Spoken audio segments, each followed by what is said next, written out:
মধ্যরাতে মুম্বাইয়ে নিজের বাড়িতে আক্রান্ত হয়েছেন বলিউড তারকা সাইফ আলী খান। ছুরিকাঘাতের ৬টি জখম নিয়ে তিনি ভর্তি হয়েছেন হাসপাতালে।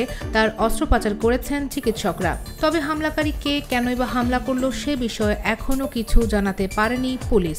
ধারণা করা হচ্ছে হামলাকারী ছিলেন একজন। ভারতের সংবাদ মাধ্যমগুলো জানিয়েছে, বৃহস্পতিবার ভোর রাতে এক ব্যক্তি বান্দ্রায় সাইফ আলী খানের বাড়িতে ঢুকে পড়ে। সাইফ ও তার স্ত্রী কারিনা কাপুর তখন ঘুমোচ্ছিলেন।